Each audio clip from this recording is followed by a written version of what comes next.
Hi, I'm Bill Calogero, and we're here at the Turning Stone Resort and Casino in Verona, New York, and it's time for another Billy C's Roundtable. I'm joined with former light heavyweight contender Bob Benoit. Benoit. Hey, listen. You're getting better. That's why I say Billy C, because I can't even pronounce my own last name. Daxx and Alex Pierpaoli.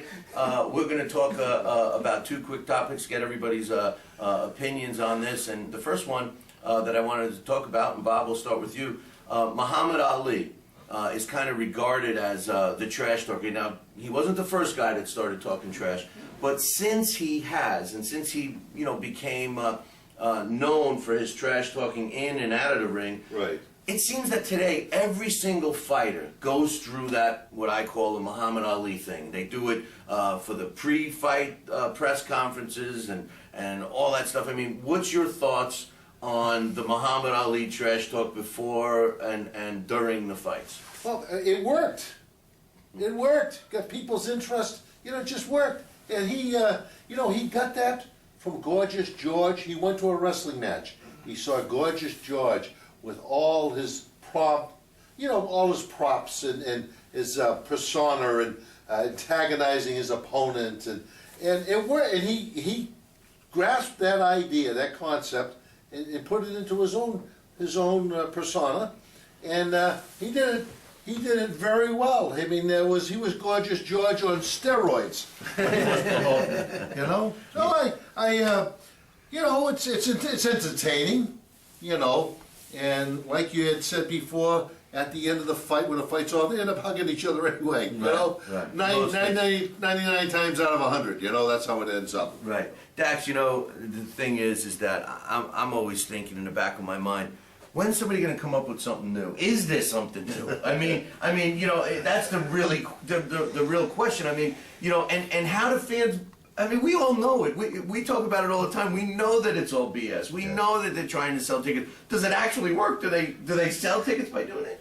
Sure. I mean, the ones that are the best are the guys that, they're doing it to sell tickets, but they're genuine in what they say. For example, are they though? Perfect example, Mike Tyson, and you know what? One of my all-time favorites. Oh no! Don't. Oh, I thought you were going to. I thought you were going to mention Lennox Lewis, but go ahead. Lennox did all his trash talking with this. That's all he needed to do. Yeah. But Ricardo Mayorga was another one. But they believed in what they were saying. When Mike Tyson sat there and used to spew out this dictionary of words that didn't exist. He meant it, he meant it, I'm gonna discuss it, he meant grabbing himself. I mean, he was really, you could see the look in the face. Same thing with Ricardo Mayorga. He meant everything he said. Him and Fernando Vargas, when he just berated Fernando Vargas, berated Fernando's mother. Afterwards, like Bob said, he went over on his knees. Remember after the fight, he went on his knees after he beat up Fernando really bad. Of course, obviously, it was a shot, Fernando Vargas. He went on his hands and knees to Fernando Vargas' mother. He grabs her hand after the fight and he kisses her. I'm sorry. Oh, wow. I didn't mean it. It was just about the fight. But, at that time, Ricardo meant it. Yeah. Just even after when he knocked out Vernon Forrest. Smoking a cigarette in the ring. Sure, it's good. They have to mean it, and the guys today that do this stuff like the shock value, and and when they're pushing it's phony, you take away the legitimacy of it. You know what? People just want to click off. I do. Alex, what do you think, man? I think that we've certainly seen an evolution of it, and I think that there's certain instances where guys maybe go a little too far. I mean, but I do think for the most part it's part of the sport. I think recently, I don't know. I mean, you got to realize that boxing is very different. It's more spectacle than sport in a lot of ways. It's legalized assault, remember, and the risk is so high that I don't know. For me at least, I'm willing to tolerate more trash talk because these athletes are giving so much of themselves that it doesn't upset me if there's a little bit of trash beforehand. Sometimes it goes too far. I mean, I'm thinking of the Hopkins Trinidad pre-fight stuff with some of the stuff where Hopkins dishonored the flag of Puerto Rico. Did it work? Yes. Did he apologize later? Yes. He still doesn't go back to Puerto Rico, I'll tell you that right now. I think even more recently with Froch Kessler too. Froch said a few things about how he intended to kill Kessler in the ring, and then he had to walk those comments back the next day. Personally, it's not that I condone it, but this is a sport where it's a little different, you know. If you were saying that in a soccer game, or if you were saying that about a basketball game, yeah, it seems outrageous. But outrageous is a little bit par for the course with boxing. But at the same time, I do think, you know, remember we're all human beings here, and we want to be respectful of each other. I, for one, would like to see somebody come up with something new, because I think it's just the same old thing over and over and over, and a lot of times I don't believe any of it. Well, I think that's a good point. Is we unfortunately see something new that's part of that. I would put as part of the trash talk, and that's these reality shows that hype a fight, where you have with HBO 24/7 some of these pay-per-view events that are barely a decent matchup, and you end up with 4 episodes of a show that follows every bit of minutia in the pre-fight. In a way, to me, that's a form of trash talk, because you're presenting something that's not real. Minutia. Is that a color? I think that's a color. You're asking me? Yeah, but you know, you mentioned that was a great segue. We want to talk a little about Floyd Mayweather Jr. going up against Saul Canelo Alvarez. And I won't watch those shows, because I get turned off by them, because I don't believe that they're real. I don't believe that, you know, that I know that they're behind a camera. I know, oh, break, you know what, you got to look a little meaner, Roger, you know, Floyd Sr., you know, once you throw something around, I don't buy that. They just don't notice those 40 camera guys and all the lights around, and you're getting the real thing. So with that said, what's your thoughts on Mayweather? I know that you don't really follow the sport as much, but you had some pretty good opinions about Floyd and some of his troubles. Well, you know, I think he's an idiot, because I love this guy. you know, in boxing, a lot of fighters get in trouble in their lives, but it's usually before they're into boxing. You know, as troubled youth. Okay, earlier in their career they might make a mistake. Who the hell gets into trouble? He gets in when he's got $20 million or more. Ends up going to jail. What is he, out of his mind? Jeez, that's supposed to happen when you're 18 or something, or 17. Right. Good God, I don't know who's watching him, who's guiding him. It's amazing how foolish that. When did he get out of jail? He did 3 months, right? Yeah, he didn't even do 3 months. What was it, June of last year? He didn't even do that. That whole thing. June, yeah, he did about an hour and a half. You know, he was complaining. The best thing was when, you know, he's complaining, I don't have bottled water, I don't like the food, and the judge says, it's called jail. You know, I mean, what'd you think? We were going to have a private chef? Dax, what do you think of the Saul Alvarez fight? We're talking about it every day. It's months away. You know, I'm afraid to go on air with our daily show, because I look at these emails and I'm like, when are they going to stop talking about it? But Saul Alvarez against Floyd Mayweather, it's scheduled for September 14th in Las Vegas. What's your thoughts on the fight? You know, I give Floyd credit for taking the fight, because he is fighting, you know, these younger guys, and he's fighting these hungrier guys. Some he hasn't done a lot in his career. But Saul Alvarez, I think, you know, people are underestimating him a lot. I'm not going to say he's going to win the fight, but you know what? He's a young kid. He's 22 years old. He's still growing. He's getting better with each fight. And you know something? If you sleep on this kid has serious power in both hands, and he's always got to punch his chance. And you know, Austin Trout, who is a legitimate fighter, I've seen Austin fight in person a lot of times. Austin very well rounded, and you know what? He gave Austin Trout fits. Austin had a hard time hitting him. Austin had a hard time catching him. And this is a young kid. Sure, he may have 42 fights, I think he has now, but you know, he has 0 amateur experience. This kid's getting better and better and better. You know, sleep on this kid. Alex, Austin Trout's a quality fighter, but he's not Floyd Mayweather. How's the fight going to go, man? I think it's going to look similar to the Austin Trout fight with Canelo, but I think that with Mayweather doing similar things to what Trout, but far more effectively. I think Daxx is right about in terms of the size and the power. I'm curious to see how Floyd reacts to that. But I do think, and I do think the fact that Canelo does not have that amateur pedigree is going to hurt him against a guy like Floyd, because, you know, when you get a guy like Floyd, maybe, you know, he's sort of forgotten a lot of the tricks that Canelo's never even learned. So in some ways, I think it might at times look like a man against a boy in there. But I do think that the size and the hunger of a youthful champion like Canelo is going to make it very interesting. Early prediction, Alex, who's going to win? Floyd, unanimous decision. Early prediction, Dax, who's going to win?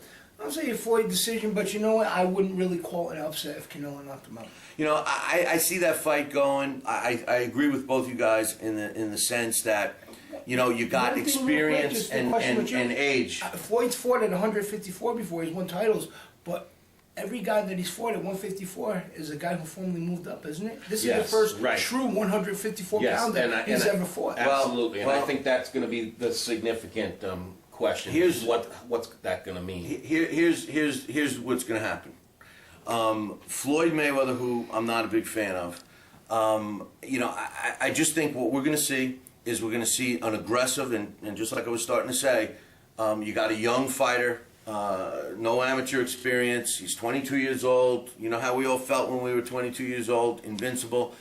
I think that we're going to see this guy come after Floyd, and his goal, all he wants to do is take Floyd's head off. And all this pre-fight stuff that we were talking about is going to get him even more jacked up. And what we're going to eventually see after the third round is Saul Alvarez stalking Floyd all around the ring and Floyd picking him apart. It's not going to be a knockout. I'm going to be rooting for Saul, but I think Floyd's going to come out on top, just like everybody else. As a matter of fact, everyone laughed at me, but I thought that Robert the Ghost Guerrero would have been a harder fight for Floyd, and we saw that Robert the Ghost Guerrero had. He couldn't make any adjustments in the fight. So the question is going to be, can Saul Alvarez make adjustments? And it certainly didn't help last week when Saul Alvarez's team started telling everybody what their game plan was. You don't do that with Floyd Mayweather, Alex. Yeah, you know, that was interesting. I think like you've said in the past, especially, you know, in reference to the Klitschko brothers, is it's one thing to talk about your game plan, it's another thing to actually implement it and have it become effective.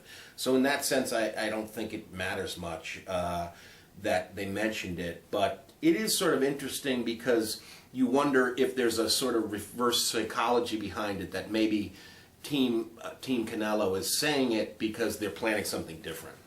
What was the game plan? They said that they were going to work the body. Nobody's worked the body, and I mean, I agree with the game plan. I just wouldn't to try to say break it him down. You know? Slowly, What do you think, Dax? I think if you can't discourage this kid, you got problems. That's, you know, that's when if you can't. That's the thing right there, discouraging him with Robert Guerrero. You know, yeah, Robert fought hard, he fought all at the end, but you know, you could see on Robert's face at times he got a little bit discouraged, he got a little frustrated. But he didn't make any adjustments. That's what bothered me. That's what bothered me in that fight. But you know, Canelo, even if he doesn't really make a lot of adjustments, you know, if you can't discourage this kid, as you're saying, this is a kid. A perfect example: Sergio Martinez versus Julio Cesar Chavez Jr. You know what? Martinez gave him a boxing lesson that whole fight, but in that 12th round, Junior was coming after him. He caught, you know. Didn't he smoke a joint in the 11th round, and that was what, you know. I mean, even then, you know what I mean? You got Junior there sitting there in between rounds, he's got the munchies, and he still knocked the middleweight champion down. Right. You know, so if you can't discourage Canelo, you know what? You're in trouble, because this kid is definitely looking for the win. He's not looking for a payday. The kid wants to be a legend. Hey, I think he's going to be a legend, but it may not happen in September. One last thing before we go. Bob, quick question. Floyd Mayweather Jr., would he have survived in your era or an era before? If we took Floyd today, the same Floyd, that same personality, his same mannerisms, everything that's made him what he is today, and we pick him up and we put him in a era, you know, the 60s, the 50s, the 40s, or earlier, is he as successful as he is today? Yes. Yes. Yes, he is. He'll have less friends though. You know, I'm very surprised. Well, that was one of the things I was going to ask Bob. Is that did you ever face a guy that had a similar style as Floyd, where Wow. they were just a big counterpuncher that maybe caught you a few times early, and then set a slow pace where they just did enough to win each round. Were very defensive, but were able to tag you when it mattered and pile up those points and cruise to a decision. create frustration. Yeah, probably Lenny Hutchins. I fought in Philadelphia. I fought a 10-rounder in Philly with him in '69. The only difference is he started off hot and heavy, and he kept it coming for all 10 rounds. And you found yourself like hesitating on the outside because you know what's going to happen. Well, you if had go in him. there. He kept firing and firing, and I was a counterpuncher. Well, there has to be a bit of a pause in the punching to make sure counterpunching. You know what I mean? They took the game right away from me. That's an interesting thing, and I would have if we would have taken bets before, and we knew the question that I was going to ask you, I would have bet everything I had that you would have said no, that he wouldn't have survived. So He's an immense talent. He's an immense talent. It's his personality that gets in the way. But when do you? I use this analogy. These guys have heard it 100 times, but you haven't, so I'm going to use it again. Okay. If and I know you're a Patriots fan. If the New England Patriots played the worst team in the NFL every week, let's say my Jets, all right? They played the Jets every week, okay? And they ended the season 16-0. Can they say they're the best team in the NFL? That's my point with Mayweather. The knock on him is that he hasn't challenged himself. He hasn't fought. Now it's hard to say this. It's hard to say it now. Yeah. It's hard to say it now because he is seemingly stepping up and fighting the fights.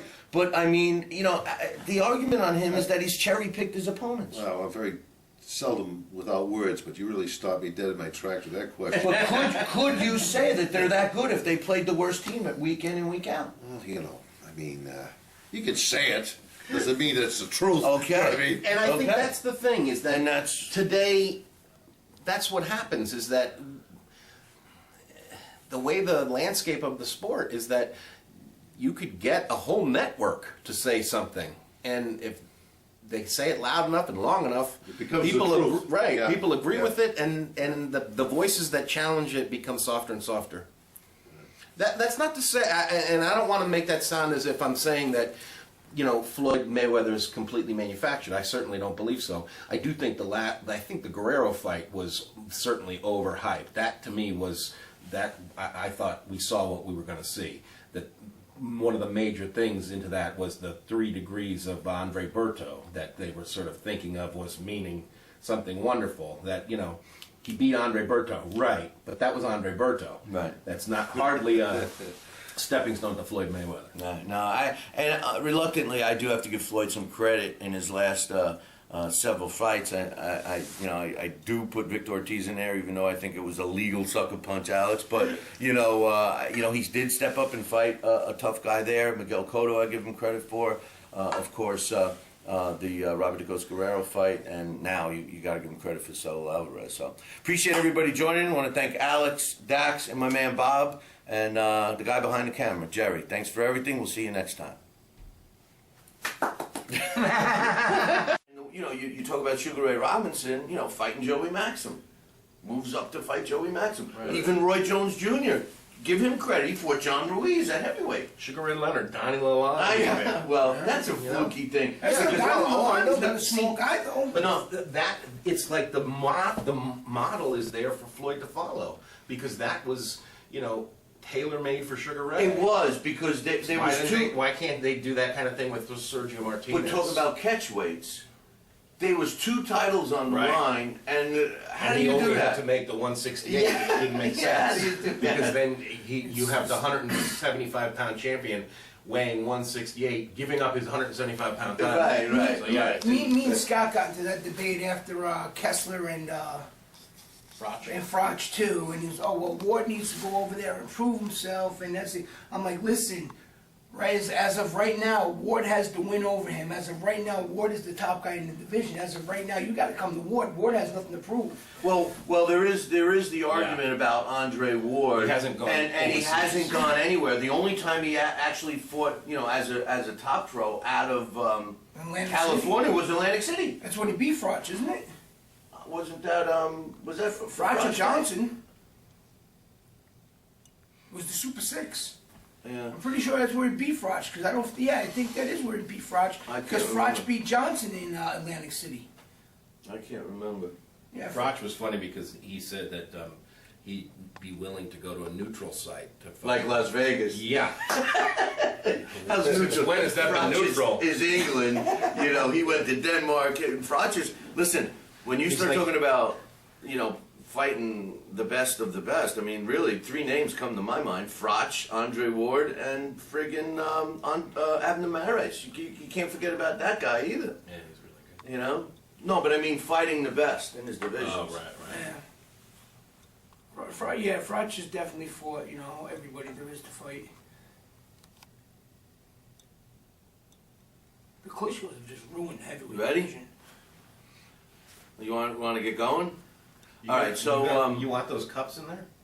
And what about the remote control? We can get rid of that, but the Yeah, cups, yeah. I'll let a I'll put it on the little floor ambiance. Ambiance, Yeah. Yeah, you gotta have something. We can't these guys are just sitting around early in the morning. You doing want to nothing, turn talking the... boxing. Oh, not give the plug? Yeah, you don't want to... Yeah. They didn't pay us. Right. Yeah, leave that they'll sue us. That's the other thing, yeah. Want to make sure of that. All right, so so how do you want me to intro? You just want me to say Don't even worry special about me. thanks to Jerry D'Angelo? Don't even worry about me. That's it? Yeah, just go. Talk about Billy. Do what you know. All right, ready? Yeah. Everybody ready? 3, 2, 1. Take two. Take It's a two. lot different when he's not in the basement with his pajamas underneath the desk. No, I can't do that anymore. I can't do that anymore. All right, you guys ready? Ready? Hey, I'm Bill Calogero, and we're getting ready for our first Billy C's Roundtable. And today's round, first of all, I want to give special thanks to Jerry D'Angelo. He's behind the camera. No, What do you mean, no? Jerry G. Angelo. Oh, And don't worry about me until you know exactly what this is. Until you know my friggin' name. don't worry. Until you're passionate about know everything in detail, don't worry about it. Seriously, don't worry about it. All right. You just do what you do. All right. I'm Bill Calogero, and this is our first roundtable, Billy C's Roundtable. And for today's roundtable, to my right, I got former light heavyweight contender, Bob Benoit. Benoit will do fine. Benoit. And we got Daxx, a contributor to the Talkin' Boxing with Billy C show. And of course, Alex Pierpaoli. He too is a contributor to the show. Today's topic for our roundtable is going to be the business of boxing and how it's changed and evolved over time. And how I want to start this, guys, is this. Prize fighting, the term prize fighting, has always been about fighting for money. And like we were talking earlier, way back in bare knuckle days, when you scheduled a fight, the winner would get all the money and the loser would basically get nothing. They used to take a collection up for the loser, and it's kind of changed up until what we have today. Now, Bob fought in an era where, well, tell us, what was the deal about making money? And I mean, did you do it for pride? Did you do it for money? I mean, what's the truth? Well, I did it for money. I mean, at the time, I was 18 years old. I was married, I had a child, and I'd work all week long. I'd come home with $75. So if you could have a fight, you'd pick up $50. Well, that was a big deal. I mean, that was a big deal. So you'd have a 4-round fight. They'd pay $50.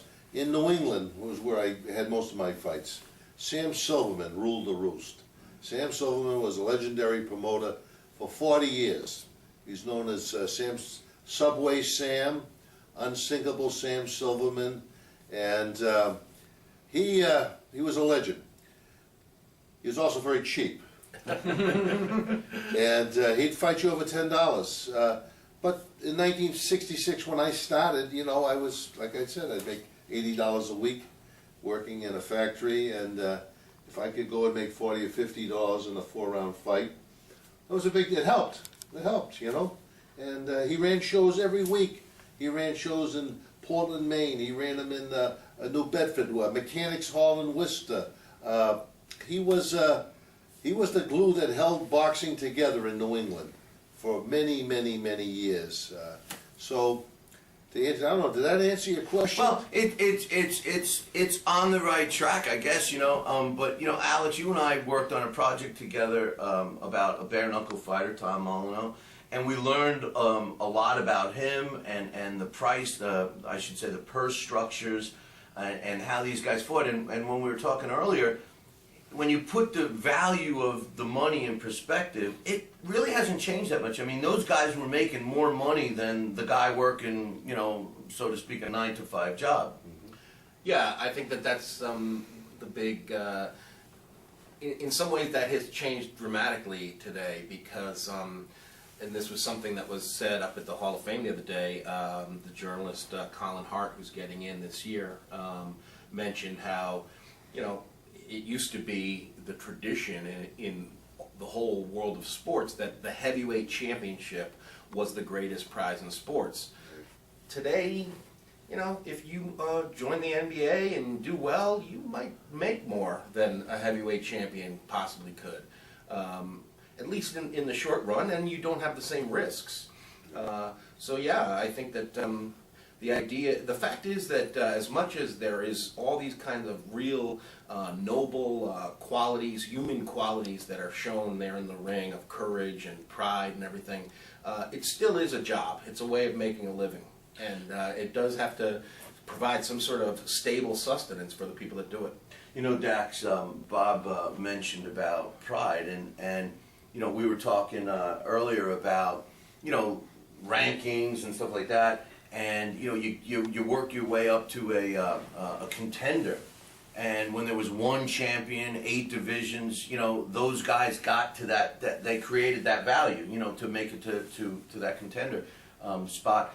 Today it's a little different. There's so many different weight classes. There's all these sanctioning bodies, and we were talking the other day that, you know, conceivably if you pick just 5 of the sanctioning bodies, you could have 50 different top 10 contenders for every weight division. So I mean, you know, and then again we got the value and the business part that gets factored in. I mean, what's your thoughts? Yeah, nowadays definitely the world titles are watered down. So, you know, to be recognized, I don't care who's out there, whether you like them or not. You know, you have to have that desire. Of course, you know, it's a business aspect. And you brought up a good point before where, you know, nowadays guys are getting smarter. It's not like it was back in the old days. You know, how many of the guys, you know, they died broke. Even the legends, you know, the Ray Robinsons, you know, very few guys, like, you know, the Alis and that, who've been able to use their persona and their personality afterwards to continuously carry them over. And, you know, but now use the heavyweight divisions because it is. You have people like the Klitschko's. Fighters are smarter than what they were. You know, they've learned from the past. But, you know, also, I don't care how much money you're making. You have to have the desire to be a fighter. If you don't have it inside you, it doesn't matter how good you are. If you're taking that punch and the first time you get rocked, you're not going to fire back. There is no glory. And you're not getting paid on top of it. Well, that's a great segue, Bob, because you know, we always say, at least, I always say that the fighters, and you know, these guys, you know, they have to agree with me, otherwise we fire them. But you know, the thing is this, you know, you say to yourself, these guys today, you know, the pride factor that you mentioned before. And what Dax mentions today, there's a script of how to get a title shot, and we already admit that the titles are watered down, so they don't carry the juice that they used to. No. But there's a script now, and they build up the record.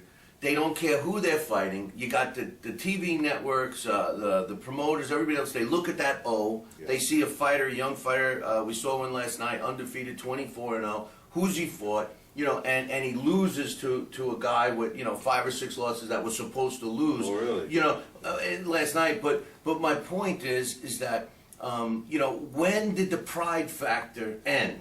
Because today it's all about the money. It's all about positioning to get that title shot that's you know, associated with the money. And you fought in an era where I believe that pride still was an important part of the game. Oh yeah, I mean, nobody wants to lose. I mean, you know, at what point, who wants to lose? Yeah, but don't you So learn from everybody a has loss? pride. I mean, Right. But don't you learn from a loss? A good fighter will take what he learns. yes, yeah, absolutely.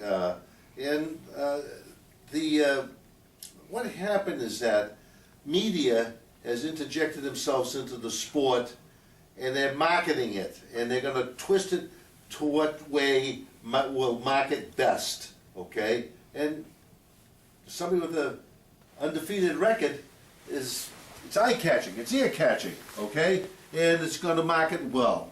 It's if we could take them out of it, okay, and have no TV, all right, and just have fights like they used to, small fight clubs everywhere, okay? Well, look at It this. would rejuvenate a certain aspect that's missing now, but Well, that ain't gonna happen. In the era that you fought in Yeah. the late '60s, early '70s, and actually a little before that, there was so much boxing on television, and this is amazing that there was Right. so much boxing on television that they had a separate TV guide just to keep track of all the fights. So I mean, it's not like the fights weren't on television.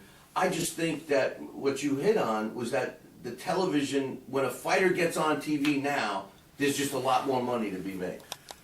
And it actually bastardized the sport, if there's such a word. I think there is. I think so. Okay? It took away a certain element that was prevalent in the 30s and 40s and 50s. And TV was a big introduction into the sport of boxing. And it helped and it hurt at the same time.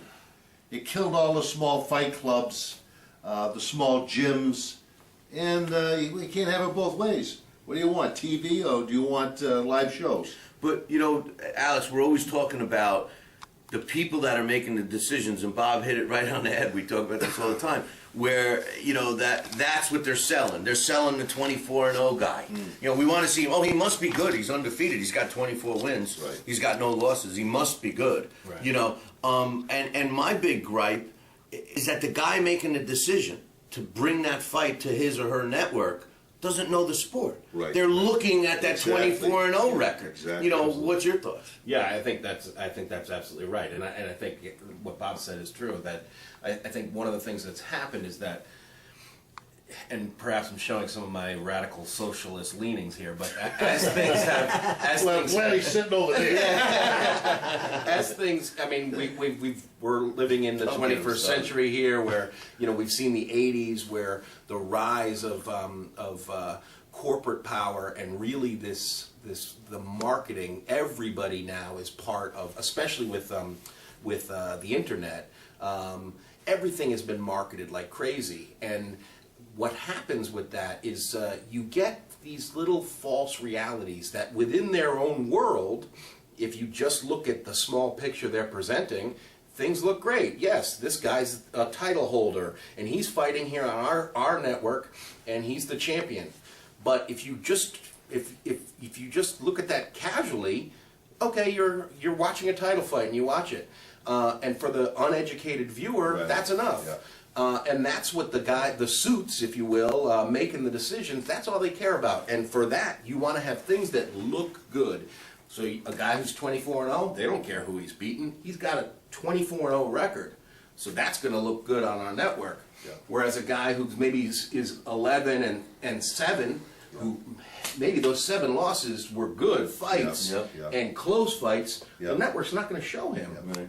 So I think because of that, you have a watering down of the very best at the sport, because you almost end up getting just the best of what network has to offer. Dax, Yeah. Alex has gone on record as saying that, he doesn't care about the same fan he's referring to now, that casual fan that is actually, maybe he's got a point, because that casual fan that's looking Yeah. at that 24-0 record and saying, oh, he must be good, Yeah. maybe he's got a point that, boxing maybe has it evolved to the knowledgeable fan, the guy that can look at that 11-7 record and say, wow, this guy's a lot better, really, than that 24-0 fighter. You know what really hurt is boxing has the guys have had to become showmen, not showmen like back in the Ali days, where, you know, they talked a good smack, but, you know, showmen like, you know, Mayweather, where they have to have the big build-up. Right, You know who caused that? And as much as I love him, you know him since, you know, been followed him since I was a kid, was Mike Tyson. You know, he was the, you know, the start of the big pay-per-view era. But, you know, the casual fan, like Alex was talking about, were the ones who buy the pay-per-views, and, you know, they were getting awful mad at Mike knocking guys out in the first and second round at $50 a pop. I don't know if I agree with that because people love. I know myself during the Mike Tyson, which is pretty sad. All of us in this room can you know think of the Mike Tyson era as just happened a couple of years ago, and it's been 25 years. You know, but Yeah. the thing is that, you know, I knew that myself when there was a Mike Tyson event on. I was just as happy if that fight had ended in 30 seconds or if it went long into the 6th round or something. Absolutely. I mean, sure, we kept buying, we'd all complain. Matter of fact, I remember after one Tyson fight, at the time, I was only maybe 21. I was a bouncer at a bar, and I had a friend of mine fill in because it was a Tyson fight off the top of my head, I can't remember, and I remember going out to the bar and working the door, and they had a karaoke thing on, and the boss says to me, he goes, "Oh, where you been?" I said, "You know, I just got ripped off by Mike Tyson." I said, "You know, a minute and 10 seconds into the second round." But, you know, we went and we bought the fights again anyway. But, you know, now as the price of it's gone up, people nowadays are saying to themselves, and you got to blame the networks for this as well, why am I paying $60 for a fight that next week I'm going to watch for free? Because you want to see it live. I mean, I have an excuse. I have to do it. But, you know, Bob, you said an interesting thing before. We were talking before we went on about the purses and how they really didn't change for a long time. And like what Daxx was saying, in that era, the 80s, they actually were making some big purses. I mean, the Sugar Ray Leonards and the Tommy Hearns, Mike Tysons, Holyfield, you know, they were making double-digit millions. Right. You know, and that kind of feathered out a little bit. But what we were talking about earlier, you said for at least 20 years that that 4-round or 6-round fight, they were making the same. Stayed right there. Stayed right there. And pay-per-view, okay, is what jacked the prices up, purses up, okay? That's, you know, you can get 10,000 people in an auditorium, or you can get 200,000 people watching it on TV. Right. You know, do the math. You're going to make more money. So, like I said, in one hand it helped, okay, in the other hand it hurt. So, take your choice. You know, but get back to fighters and records. Brings to mind a fighter called Lou Jenkins. I don't know if you remember. Yeah. Also known as Sweetwater Lou, okay, from Sweetwater, Texas. If you look at his record, he was welterweight champion of the world. Right. He's a Hall of Famer, isn't he? Yes, a Hall of Famer. Look at his record. Start off, you know, win, loss, win, loss, win, loss, draw. I mean, and it was banging around Texas, okay, and they finally got on his motorcycle and drove up to New York City and took a locker at Stillman's gym and took off from there. But they're very up and down record, okay? So records can be earned and they can be also created. That was You know. then. Today's fighters look at the O. We hear that from the younger boxing fan on a daily basis. They put so much value in the O. You know who, the guy that I can't stop bringing him into the conversation, but Floyd Mayweather Jr., Yeah. he banks his whole legacy on that O, Yeah. Alex. Yeah, on being undefeated, it's tremendously important, you know, to him, and it is important in terms of the sport. But you're right. I mean, I don't think it's not everything. I don't think it defines a quality fighter. A fighter can lose a fight today, and he's locally. He could be a buy. I saw him fight last night. He look, you know, and they write you off. Where the Red Sox or the Yankees could play and get killed one day, and they come back the next day And that game is forgotten. They forget all about right, it. There's a bigger stigmatism attached to the sport of boxing than any other sport, a win or a loss. It really is.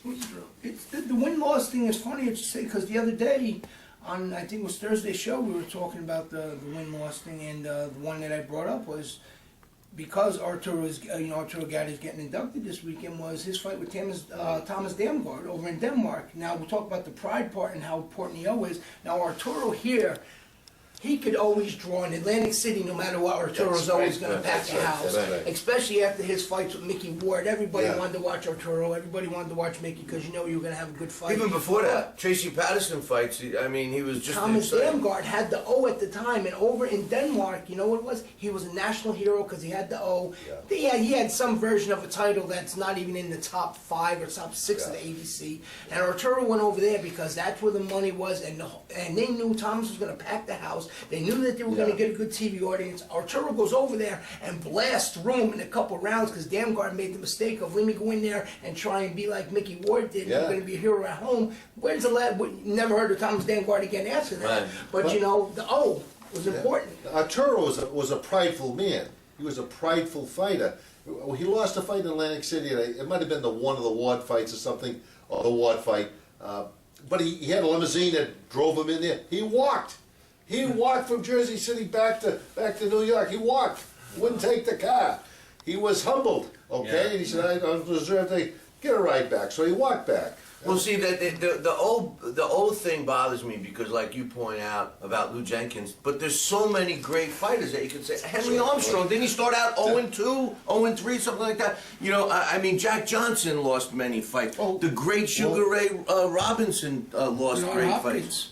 Yeah, B-Hop. Hopkins He lost his first fight. Yeah. Did he really? Yeah, I think even know that. Glenn Coffey Johnson was the same situation. Yeah, you know, so I mean, Well, speak about guys with the O's. Here's two guys. One, Glenn Johnson, and then you take Vernal Phillips. Two guys that you know what Much they better have than the those records, losses. yeah. Yeah, better than the records, but they never got the big paydays because exactly that thing. They had those losses on their records. Marketability. They weren't marketable. but that's today's But they were boxing. good. Today. Right. Today. Yeah. You know, Good. because you know, yesteryear, and not that far, not that long ago, 20, 30 years ago, I think that the boxing fan was more knowledgeable Yes. of the Yes. sport. Yep. Now, Yep. like Alex said before, Yep. they're He's looking right. at, oh, this guy's a title holder.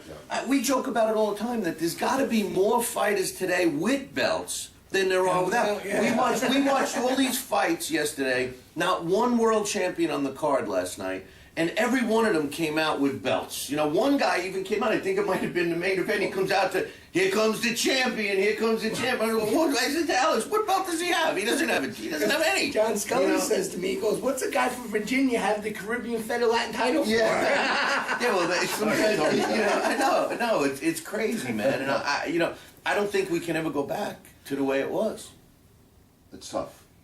It's just like giving somebody something for nothing. It's awful hard to take it away once he's getting it for nothing. You know? Uh-oh. We'll leave the social aspect out. We're talking boxing now, Alex. Well, and to sort of make that connection there is that what you were saying is that earlier about how, you know, in terms of the mainstream fan and how do we change that if you're putting in front of the mainstream fan, this guy is 23-0 and you should admire him and you should think of that as as some sort of standard in the sport. Well, the only way to change that is to educate the mainstream fan. And Do they want to be educated? well, and that's just maybe not. I do. Maybe not. Maybe some of them don't. Yeah, but and I think that. But see, the problem with that is that. No, but I think they do. I think that what bothers me a lot is that you go to the water cooler, the old term, Monday morning, you go to the water cooler, Joe Schmo that isn't a diehard anything fan, he'll talk about the baseball games over the weekend, the football games, even a hockey game, and then the only fights he's going to talk about are those big pay-per-views that we're spending $70, $80 for. Right. And he's not talking about the real club shows that are the backbone of the sport. Right, but see, that was my point, is that real change comes from the bottom up.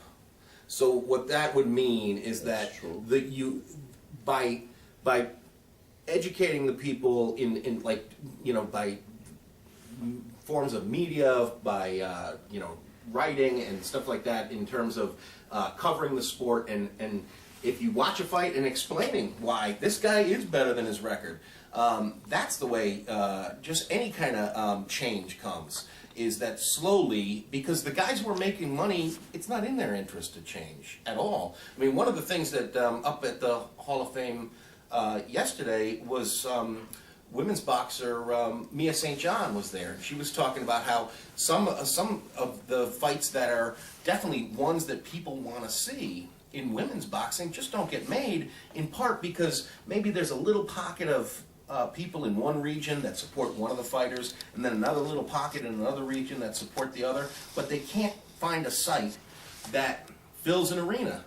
But the thing is, we see lots of fights that get made, and there's significance attached to them simply because they do have a site to put a fight together. Yeah, but so I think the only way to counteract that is if the people watching know this doesn't mean what they're saying it means. But the part she left out, and this is a good to go back to when you were mentioning about the promoter, is that no promoters promote female boxing. That's the problem.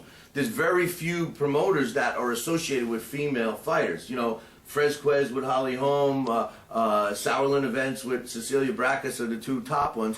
But, you know, we can blame everybody. Right now we can blame, and I say this a lot on our show, but you could blame the managers, you could blame the fighters for being greedy, we could blame the networks and the suits, we could blame them all. And we can also blame the fans, we could blame the promoter. But I believe if you have to blame one, I think it is the promoter. The early promoters, going way back in the bare knuckle times, Alex and I, we learned stuff like, you know, you'd get 10,000 people show up at a bare knuckle fight. They would sell tickets with no date, no location. You know, that's promoting. You know, I mean, you get 10,000 people to show Well, they were up. hiding from the police because a lot of, Okay, you know what I mean? That's why they didn't want to put it out there. Okay, but that's still. I mean, how do you sell? You know, 10,000 tickets with no date. I mean, talk about There you go. That's talk good. about the grapevine. Yeah. You know, Yeah. Johnny Dangerously. The grapevine has changed. Yeah. But today's promoter has Yeah. gotten lazy. They make fight. What would you have said if a promoter said to you when you fought in the late '60s? Hey, Bob, we want to put you on the show, but how many tickets can you sell?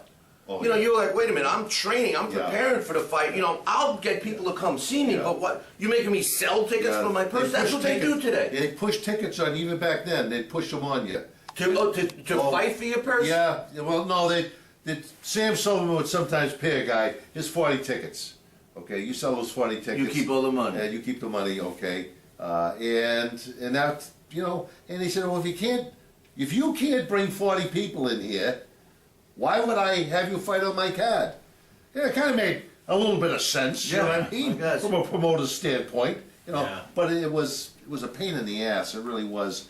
And you're right, you got a fight to worry about. You also got to worry about ticket stubs and Right. getting all the money in. Right. And who stiffed you on the tickets. Right. You know, we'll pay you next meanwhile, day. you're Oh, trying- That's a better fight than the one you're gonna have in the ring, right? The guy who stiffed you for $20, you know. But I think promoters don't really promote as well anymore. They want that big pay-per-view. They want to get involved Yeah. with that. But They're lazy. But these They're club lazy. shows that are the backbone, we see it all the time when we go to these shows, Dax. That we look around. Even last night, Alex, we're looking around going, "This is the Hall of Fame weekend. This place should be mobbed." Yeah.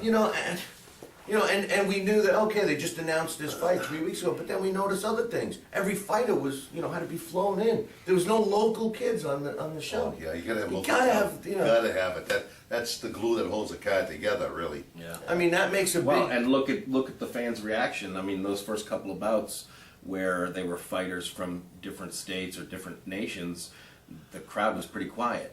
As soon as you had a Buffalo guy in, they woke up. Yeah, and the one... Because where are we? We're in upstate New York, so that's right. what they want to see. And the guy who upset in the main event, he actually was a last-minute sub from Albany, which is about 2 hours from there. Nick Brinson, Yeah. So a lot of things have changed, and we were talking about media. You tossed that in.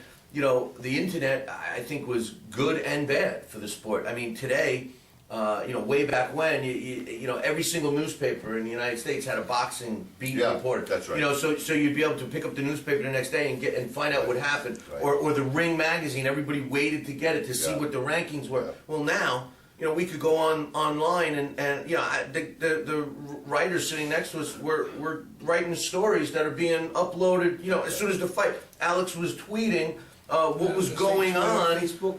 punch by punch. People that aren't here are picking it up. I mean, that's changed the game a lot since when you fought. Yeah. Well, I agree with you 100% on that. But I mean, that's life. I mean, we're evolving in all aspects of our life, and boxing, right along with it, is stuck in that mix. So You think it's hurting the sport, Alex? I think maybe in some ways, but I think like what Bob said, it's true. It's like just like in anything else, there's going to be an adjustment period. I think boxing has done well in some ways. I mean, for me, I think if I was a fan just starting out, I'd be pretty thrilled that now you can follow your favorite fighters on Twitter. You can befriend them on Facebook.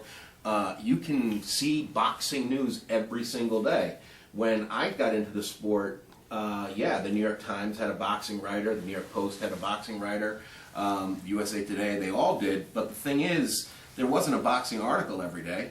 There wasn't, boxing magazines would come out much later. Right. So in terms of that, in terms of getting a hold of news, little tidbits of information, it's great today. The thing is it really information that means anything? Well, let me ask you. There you go. Let me ask you this, There you go. Daxx. Today, I think that a lot of this technology has taken advantage of the true boxing fan, and what I mean by that is just like we were talking about pay-per-views, the cost of the pay-per-views. Only the big fights are on pay-per-view. Not only did yesteryear a boxing fan could go buy a ticket, go see an event, maybe watch it on Gillette Fight Night or something.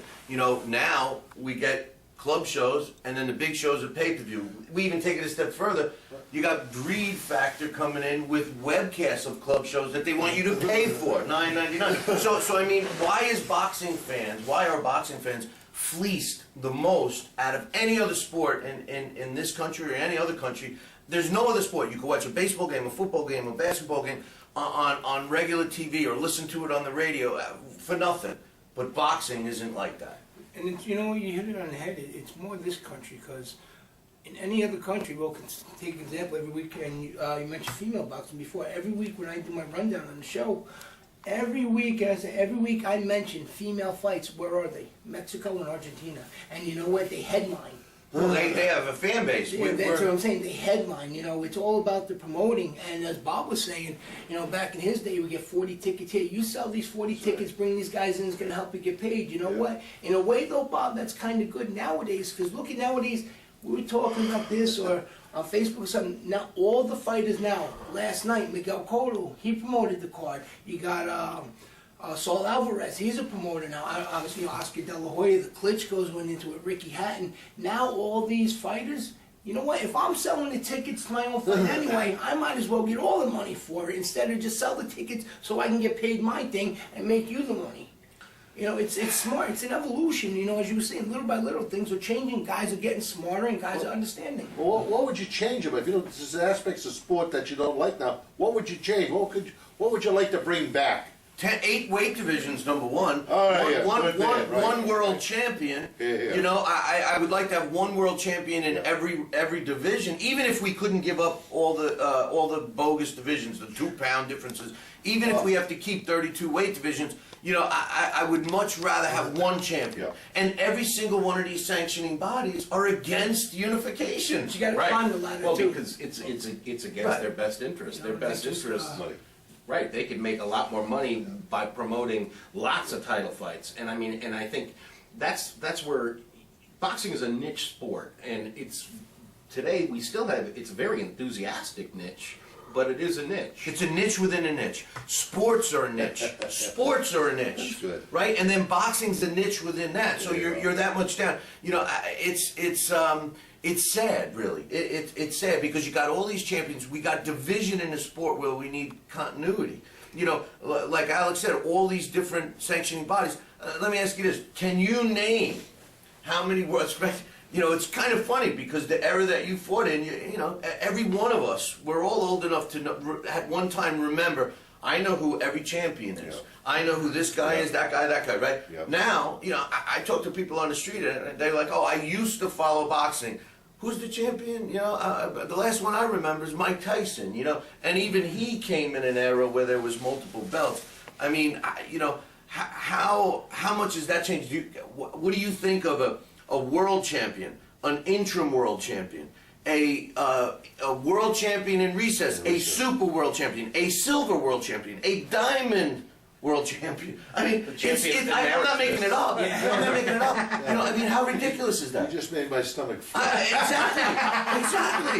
You know, I mean, and then we said, what's wrong with the sport? What do you mean, what's wrong with the There sport? you go. You know, I mean, you know, I mean, what do you think? Well, I think it's ridiculous, and it's morphed into something that's just unpleasant. If you're a fight fan, it's just nauseating to see what's happening to it. So, but what's it going to change? People will eventually get sick of it too. You don't have to be a diehard fight fan. You know, after a while, you say, "This is a lot of baloney here." They are now. Yeah, but wait a minute. What's happening? Yeah, Even but nowadays no- they are. That's why a lot of Okay. people, even Okay, fans, don't good, only good. recognize whoever has the ring. Wait a minute. The older fans that can compare to what we've lived through to see change, but the younger fans, Alex, I know you're going to agree with me. They've accepted the way things are. You know, they are okay with a guy like Floyd Mayweather. He's great because of his O. They're okay with this belt and that belt. He's a champion. He's a world champion. You know, I mean, Yeah. you know, is it ever going to be? Are we ever going to get the power? I mean, once you know our generations are all looking from grass at the other end of the. Looking at grass from the opposite end. I mean, when you know, and I put this in perspective. 25 years from now, Floyd Mayweather, is he going to be looking? Are they going to remember the fighters from the 20s and the you know turn of the century and that kind of stuff? Maybe not. You know, can I just stick my nose in here briefly, okay? I teach a boxing course. I used to teach a boxing course when I was on the job, okay? And I would have a class of 100 recruits in front of me, okay? And I would ask them, who knows who John L. Sullivan was? And I'll have 100 people in front of me, all young guys, okay? And I might get a 2 or 3, 4 hands. I'm not kidding you. That's all. That's all. You know? Yeah. You know, and John L., I mean, you know, 100 years ago was a rock star, 120 years ago. But, you know, so it's the way of the world, I guess. Yeah. Yeah, I think a lot of it has to do with how things have changed, you know, overall. But I do still think that there are going to be people that do know, and that and I think there are writers that cover the sport today that do a very good job at you know explaining that or sort of deconstructing what's put in front of them by promoters. Because again, a lot of times it is promoters, and when. This is good and bad about boxing. In a business sense, in terms of free enterprise, because there's no single organization, like you were saying earlier, how no other sport has that, where these lots of little promoters are able to, you know, make a living, set up a system where they put on shows repeatedly, and maybe have their own sort of regional champions with sort of paper titles, whatever, and there's a bogusness to it. But if it keeps making money, they don't care because it's generating.